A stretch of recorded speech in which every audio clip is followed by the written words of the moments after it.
Murder mystery देख ली? अगर नहीं तो जल्दी जाओ और घर बैठ के आराम से नेटफ्लिक्स पे इसका लुत्फ उठाओ। दर्जनों भर के सुपरस्टार कास्ट के साथ बनी ये मूवी उन सभी लोगों की पसंदीदा हो सकती है जिन्हें सस्पेंस और मर्डर मिस्ट्री जैसी मूवीज में इंटरेस्ट हो। जिस किसी को भी अपना दिमाग लगाने में मज़ा आता हो और अंत तक खूनी को पकड़ने में, तो मर्डर मुबारक उन्हीं के लिए बनी है। ये मूवी में बिल्कुल ही अलग तरह की पहेली रची गई है। फिल्म की कहानी एक अमीरों की क्लब से जुड़ी हुई है जिसकी मेंबरशिप पूरी 1 करोड़ 99 लाख रुपए की है। जी हाँ, आपने सही सुना। क्लब के ही एक मेंबर के खून हो जाता है और शक बाकी सभी मेंबर्स पे होता है। कोई मेंबर राजा है, तो कोई मशहूर एक्ट्रेस, तो कोई मॉडर्न विधवा लड़की है और एक तो नामचीन आशिक है, तो कोई नशेड़ी। ऐसे ही लोग यहाँ के मेंबर्स हैं और सबके अपने अपने कुछ न कुछ राज हैं जो कि वो एक दूसरे से छुपाए हुए हैं।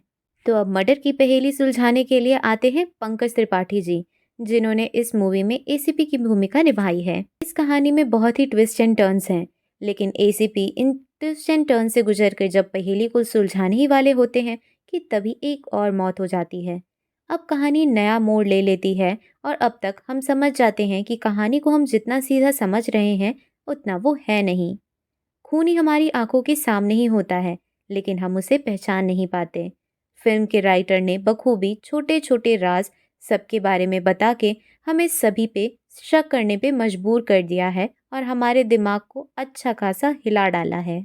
अगर आप सोच रहे हैं कि मूवी की कहानी एक सीधे से ट्रैक पे चलेगी और आप बिल्कुल भी इसे पहचान जाएंगे कि खून किसने किया है, तो आप यहाँ भूल कर रहे हैं। इस कहानी में बहुत सी छोटी छोटी कहानियाँ हैं जो आपस में उलझी हुई है और आपको भी उलझा देगी। इस मूवी में अमीरों को नेगेटिव रोल में दिखाया गया है और उन्हें ऑडियंस के सामने विलन के रूप में दिखाया गया है। बात करें अगर नेगेटिव्स की, तो दर्जनों भर एक्टर्स को लेके मर्डर मिस्ट्री मूवी बनाने की भूल की गई है, क्योंकि ये मूवी एक्टर बेस्ड नहीं स्टोरी बेस्ड है। इसलिए एक्टर्स पे ध्यान ना देकर डायरेक्टर को कहानी पे थोड़ा ज़्यादा ध्यान देना चाहिए था।